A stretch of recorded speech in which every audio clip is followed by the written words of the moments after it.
Micin pertama kali ditemukan pada tahun 1908 oleh seorang ilmuwan Jepang bernama Kikunae Ikeda.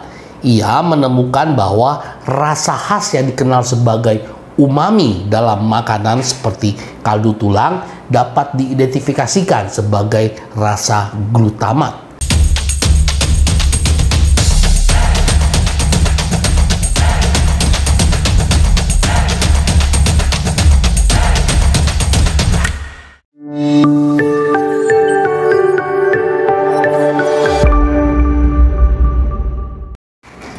Halo semuanya, selamat datang kembali di Dr. Ferry TV, channel kesehatan yang penuh dengan fakta-fakta menarik. Pada video kali ini kita akan membahas fakta-fakta unik seputar MSG atau monosodium glutamat, atau yang lebih teman-teman kenal dengan nama micin. Dan apakah benar MSG atau micin memberikan efek negatif terhadap kesehatan tubuh? Mari kita cari tahu lebih dalam mengenai mitos dan realita seputar bahan penyedap rasa yang kontroversial ini. Jangan kemana-mana. Sit together, it's so beautiful, you and me. MSG adalah singkatan dari monosodium glutamat yang dalam bahasa Indonesia dikenal sebagai natrium glutamat monosodium. MSG adalah garam natrium dari asam glutamat yang merupakan salah satu jenis asam amino non-esensial. MSG digunakan sebagai bahan tambahan makanan yang berfungsi sebagai penyedap rasa. Berikut ini adalah beberapa fakta unik dan informasi-informasi penting lainnya mengenai MSG atau micin. Nama kimia micin yang juga dikenal sebagai monosodium glutamat atau MSG memiliki rumus kimia NaC5H8NO4. Ini adalah garam natrium dari glutamat, salah satu jenis asam amino.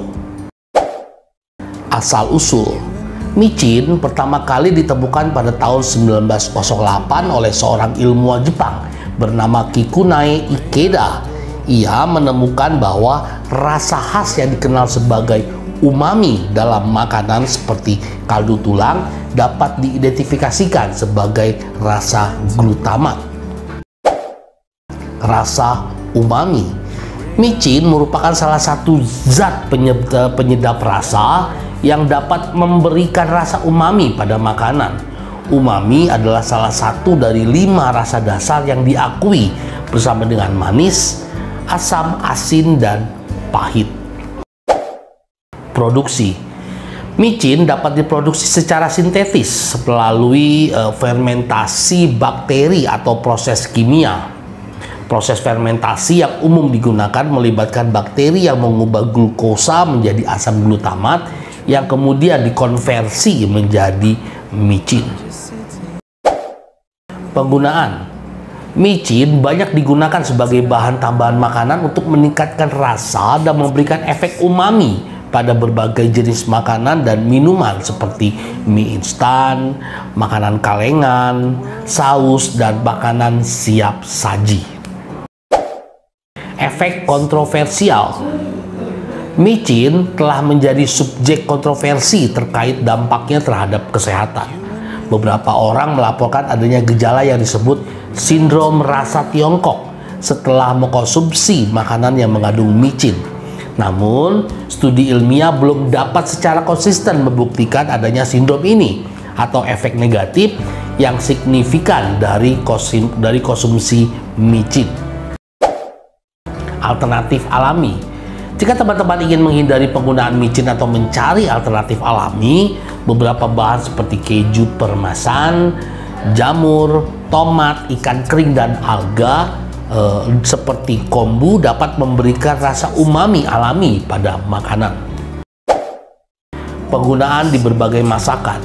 Micin adalah bahan yang umum digunakan dalam masakan Asia, terutama di negara seperti Jepang, Korea, dan Tiongkok. Ini digunakan untuk meningkatkan rasa dalam hidangan seperti sup, mie, nasi goreng, dan banyak lagi. MSG adalah garam natrium dari asam glutamat yang merupakan salah satu jenis asam amino yang ditemukan secara alami dalam makanan tertentu seperti tomat, keju, dan jamur. MSG juga dapat diproduksi secara sintetis dan digunakan sebagai bahan tambahan makanan untuk meningkatkan rasa umami. Organisasi Kesehatan Dunia atau WHO dan Badan Pengawas Obat dan Makanan Amerika Serikat FDA telah menyimpulkan bahwa MSG aman untuk dikonsumsi oleh sebagian besar orang dalam jumlah yang wajar. Ingat teman-teman, dalam jumlah yang wajar. Bagi sebagian orang yang mengkonsumsi MSG dalam makanan, tidak menimbulkan efek negatif yang signifikan terhadap kesehatan. Namun, sebagian kecil orang mungkin mengalami gejala yang dikenal dengan sindrom kelebihan MSG atau reaksi MSG. Gejala-gejala tersebut dapat mencakup sakit kepala, keringat berlebih, nyeri otot, dan mual setelah mengkonsumsi makanan yang mengandung jumlah MSG yang tinggi. Namun, bukti ilmiah tentang sindrom ini belum konsisten dan penelitian lebih lanjut diperlukan untuk memahami mekanisme dan populasi yang rentan terhadap gejala tersebut. Badan Kesehatan Dunia atau WHO dan Badan Pengawas Obat dan Makanan Amerika Serikat atau FDA telah menetapkan batas aman konsumsi MSG sebesar 2-3 gram per hari untuk orang dewasa. Namun, sebagian besar orang mengkonsumsi jauh di bawah batas tersebut dalam pola makan sehari-hari. Jumlah MSG yang umumnya digunakan dalam makanan komersial juga relatif kecil. Selain itu, perlu diperhatikan bahwa MSG seringkali dikonsumsi bersama makanan olahan yang mungkin memiliki kandungan garam dan lemak yang tinggi. Konsumsi makanan olahan yang berlebihan, terlepas dari keberadaan MSG, dapat berdampak negatif pada kesehatan. Penting untuk memperhatikan pola makan yang seimbang, termasuk memilih makanan yang segar dan alami, serta menghindari makanan olahan yang mengandung banyak bahan tambahan. Meskipun micin telah menjadi topik kontroversial dalam beberapa tahun terakhir ini, penting untuk diingat bahwa efeknya terhadap kesehatan tergantung pada individu dan jumlah yang dikonsumsinya.